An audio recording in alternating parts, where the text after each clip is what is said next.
Next speaker माननीय वीर सिंह जी। माननीय संजय जी को आवश्यक काम है, वो जाना चाहते हैं। अगर आप सहमत हो तो उन्हें बोलेंगे। संजय जी। धन्यवाद उपसभापति महोदय, आपने मुझे महामहिम राष्ट्रपति जी के अभिभाषण पर उसके धन्यवाद प्रस्ताव पर अपनी बात कहने का अवसर दिया। राष्ट्रपति के अभिभाषण में बहुत बड़े बड़े दावे सरकार की ओर से किए गए और परंपरा के अनुरूप सरकार की बातों को महामहिम राष्ट्रपति जी के श्रीमुख से कहलवाया जाता है, लेकिन उन दावों में कितनी सच्चाई है ये जानना बहुत जरूरी है मान्यवर। और हम बात शुरू करते हैं 12 नंबर का पॉइंट जो है, जिसमें यह कहा गया कि मेरी सरकार राष्ट्र निर्माण की उस सोच के प्रति संकल्पित है जिसकी नींव 2014 में रखी गई। 2014 में भारत के राष्ट्र निर्माण की नींव रखी गई मान्यवर। इसका मतलब बाबा साहब भीमराव अंबेडकर का इस राष्ट्र के निर्माण में कोई योगदान नहीं, राष्ट्रपिता महात्मा गांधी का इस राष्ट्र के निर्माण में कोई योगदान नहीं। इसका मतलब पंडित जवाहरलाल नेहरू का इस राष्ट्र के निर्माण में कोई योगदान नहीं, लाल बहादुर शास्त्री जी का इस राष्ट्र के निर्माण में कोई योगदान नहीं, चौधरी चरण सिंह जी का इस राष्ट्र के निर्माण में कोई योगदान नहीं। अरे सबको छोड़ दीजिए, क्या स्वर्गीय पंडित अटल बिहारी वाजपेयी जी का भी इस राष्ट्र के निर्माण में कोई योगदान नहीं? आप जब अपनी तारीफ करने लगते हैं तो अपने लोगों को भी भूल जाते हैं। कम से कम ये तो मानिए कि 7 साल उनका कार्यकाल रहा, उसकी तारीफ कर देते आप। लेकिन व्यक्तित्व का संकट है जो आपने कहा, कैसे तारीफ करें, कैसे चर्चा करें। और नया भारत की बात कही गई मान्यवर, निश्चित रूप से नया भारत बना है। 2014 से हमने देखा है नया भारत, जिस नए भारत के अंदर मॉब लिंचिंग करके लोगों को मारा गया। हमने देखा है वो नया भारत जिसमें 15 लाख का वादा करके इस देश के लोगों को धोखा देने का काम किया गया। हमने देखा है वो नया भारत जिसमें 2 करोड़ नौजवानों को हर साल नौकरी देने की बात कह के 84% रोजगार घटा है। और हिंदुस्तान की आजादी के बाद पहली बार ऐसा हुआ कि 45 वर्षों में बेरोजगारी का स्तर सबसे ज्यादा अगर बढ़ा है तो इस कार्यकाल में बढ़ा है। हमने देखा है नया भारत मानव। और प्रधानमंत्री जी जिस दिन प्रचंड बहुमत लेकर आए, हम सब ने उनको बधाई दी, शुभकामनाएं दिया मान्यवर। और उन्होंने एक बात कही थी कि सरकारें बहुमत से चलती हैं लेकिन देश सर्वमत से चलता है। बहुत अच्छा लगा सुन के, मन प्रसन्न हो गया। लेकिन हमने देखा वो सर्वमत का देश, हमने देखा किस तरह का वातावरण इस पार्लियामेंट के अंदर बनाया गया, लोकसभा के अंदर बनाया गया। हमने देखा मान्यवर, इस संविधान के तहत इस लोकसभा राज्यसभा का गठन हुआ है। यह लोकतंत्र का सर्वोच्च मंदिर है मान्यवर। और इस सर्वोच्च मंदिर में जय श्री राम का कोई नारा लगा रहा है, कोई अल्लाह अकबर का नारा लगा रहा है, कोई जय मां काली का नारा लगा रहा है, कोई राधे राधे का नारा लगा रहा है। आप इन नारों से खुश हो सकते हैं, ये लेकिन धर्म के प्रचार का अड्डा नहीं है, ये मुल्क के संविधान की रक्षा का अड्डा है।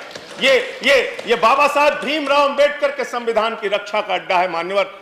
जिस सपने को लेकर हमारे वीर सपूतों ने अपने प्राणों की आहुति दी, उस सपने की रक्षा को करने का ये मंदिर है मान्यवर। यहाँ पर नारे लगा के हम एक दूसरे के ऊपर खुश हो सकते हैं। वंदे मातरम पे सवाल उठाते हैं, मुसलमानों की देशभक्ति पे आप सवाल उठाते हैं, और कुछ लोग ऐसी टिप्पणी भी करते हैं जो मेरी समझ में नहीं आता। मैं अन्ना जी के आंदोलन के मंच का संचालन कर रहा था मान्यवर। मेवात से एक मुस्लिम लड़की उस मंच के संचालन के दौरान कही कि उसने कहा कि मैं समर्थन देने आई हूं, भाषण देना चाहती हूं। भाषण जब उसने समाप्त किया उस मुस्लिम लड़की ने, तो उसने कहा भारत माता की जय, भारत माता की जय, वंदे मातरम। और मैं उस विचारधारा से सहमत नहीं हूं। मेरा इस्लाम इतना कमजोर नहीं कि वो वंदे मातरम कहने से खत्म हो जाए। इस तरह की सोच के लोग हिंदुस्तान में रहते हैं। मैं जिस सुल्तानपुर के छोटे से शहर में काम करता था, वहां मेरे साथ शमशाद भाई काम करते थे। बहुत आपसे ज्यादा तेज भारत माता की जय वो लगा सकते हैं, वंदे मातरम लगा सकते हैं।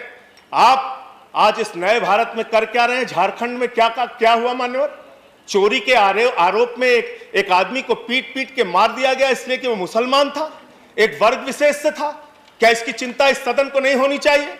क्या धर्म के नाम पे इस देश के अंदर बंटवारे चलते रहेंगे?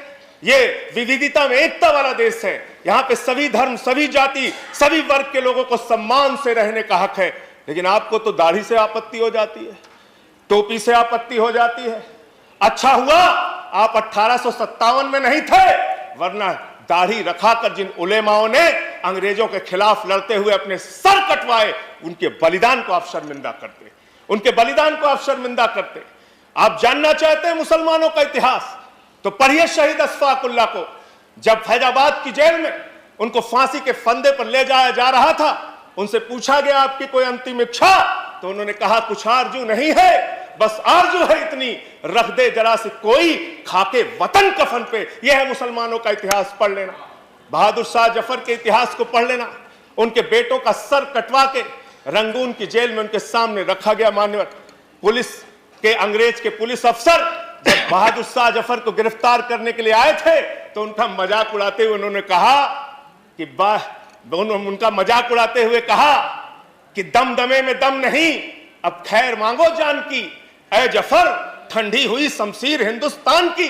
तो उस बहादुर शाह जफर ने अंग्रेज अफसर को जवाब दिया था कि गाजियों में बू रहेगी, जब तलक ईमान की तख्त लंदन तक चलेगी तेग हिंदुस्तान की। हिंदुस्तान के मुसलमानों के इतिहास को पढ़िए तो उनके प्रति आपके मन में सम्मान पैदा होगा। और ये दाढ़ी और टोपी से और वंदे मातरम लगाने से और अल्लाह अकबर कहने से किसी का धर्म अगर कमजोर हो जाता है तो माफ कीजिएगा, आपका धर्म, आपके धर्म की व्याख्या बहुत कमजोर है। हिंदू धर्म जिसको हम मानते हैं, वो हिंदू धर्म तो कहता है वसुधैव कुटुंबकम, पूरा विश्व हमारा परिवार है। और हम आप भारत माता की जय लगाते हैं, आप भी जोर से लगाते हैं भारत माता की जय, हम भी जोर से लगाते हैं भारत माता की जय। लेकिन मुझे बताइए, दुनिया में कौन सी ऐसी मां है जो अपने बच्चों में भेद करती है? दलित बच्चे को अलग निगाह से देखेगी, मुसलमान बच्चे को अलग निगाह से देखेगी, पिछड़े बच्चे को अलग निगाह से देखेगी, सिख बच्चे को अलग निगाह से देखेगी। अरे मां तो वो मां होती है जो अपने कमजोर बच्चों का ज्यादा ख्याल रखती है। भारत माता की जय लगाना है तो दिल से लगाइए। पूरे हिंदुस्तान में रहने वाले 130 करोड़ हिंदुस्तानियों का साथ दीजिए, तब इस देश का विकास होगा।